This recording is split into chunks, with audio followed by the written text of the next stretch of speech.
Paix dans vos maisons, bien-aimés dans le Seigneur. Le don de la parole de sagesse, un des dons dans le groupement des dons des révélations.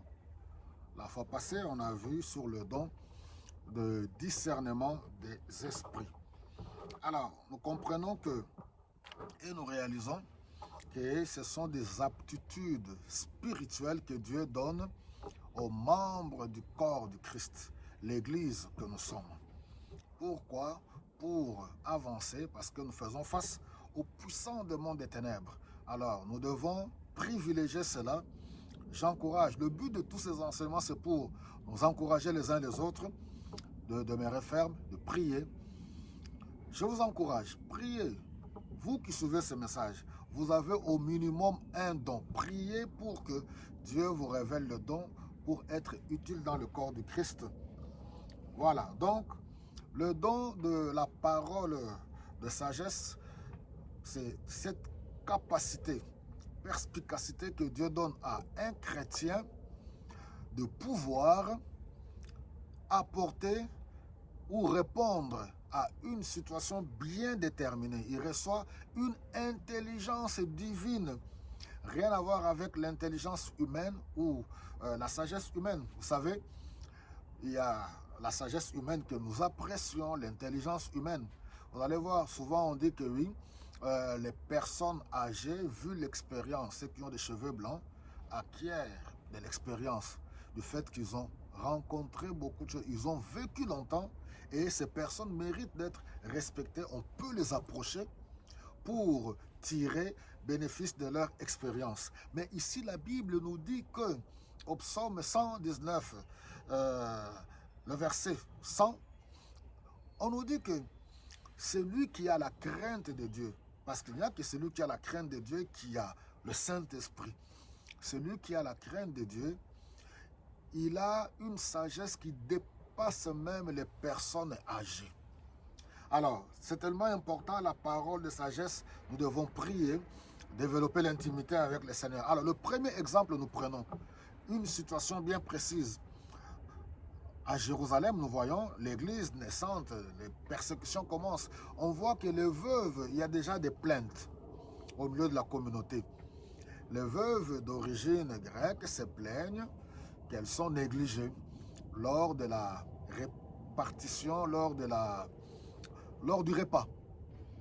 Parce qu'ils avaient mis tout ensemble pour pouvoir vivre ensemble et partager. Alors on privilégiait les veuves d'origine juive, les Hébreux. Alors face à cette situation, il fallait une intervention divine, il fallait de la sagesse. Les apôtres d'un commun accord. L'Esprit leur révèle de pouvoir choisir 7 personnes qui ont un bon témoignage, une bonne réputation, qui ont de la sagesse et remplies du Saint-Esprit de Dieu pour s'occuper de ce problème. Comme ça, eux, ils vont juste s'atteler à étudier et à annoncer et à enseigner la parole de Dieu. Vous voyez, c'est un don tellement important. Voilà, face à une situation, Dieu intervient, il vous donne une solution solide et qui résout le problème. Le deuxième exemple que je peux encore partager avec vous, nous voyons, on nous dit à les disciples, les apôtres ou les prophètes, les gens qui étaient venus de la Judée jusqu'à Antioche, ils viennent témoigner pourquoi? Parce qu'il y a des personnes qui apportent des faux enseignements, disant que pour être sauvé, pour recevoir le salut, il faut se circoncire, selon la loi de Moïse. Non, directement, Jacques, guidé par l'Esprit, non, non, non, il apporte une solution. Il dit non, non, non, il faut que nous puissions déléguer des personnes avec des courriers pour aller résoudre ce problème et leur donner tout simplement certaines prescriptions de s'abstenir de toutes les choses mauvaises, de s'abstenir de l'immoralité. On n'a pas besoin de se circoncire de nouveau lorsqu'on est en Jésus-Christ. La foi en Jésus-Christ seule suffit, car c'est la circoncision spirituelle, la circoncision du cœur. On n'a plus besoin, pour être sauvé, de passer à la circoncision de la chair. Voilà les deux cas qui nous prouvent que l'Église a besoin de ce don pour qu'il y ait des hommes et des femmes face à des situations difficiles, compliquées, pour être inspirés de Dieu et apporter une solution. Il faut prier. Faites-vous face aux problèmes, aux situations difficiles. Priez avant de prendre une décision quelconque. Il se peut que quelqu'un a le don de la parole de sagesse. Vous voyez, mes bien-aimés, toutes ces choses sont valables. Mais vous allez voir, l'Église aujourd'hui, on a négligé tout ce don. Pourquoi? Je dis certaines églises, bien sûr.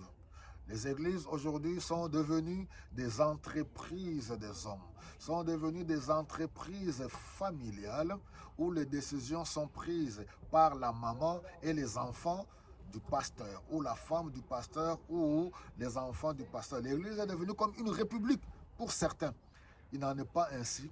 L'église appartient à Jésus-Christ et chaque membre du corps, si on laisse l'Esprit de Dieu s'exprimer librement, nous allons voir comment l'Église va émerger, prospérer pour la gloire du Seigneur et faire reculer les œuvres du diable. Soyez bénis.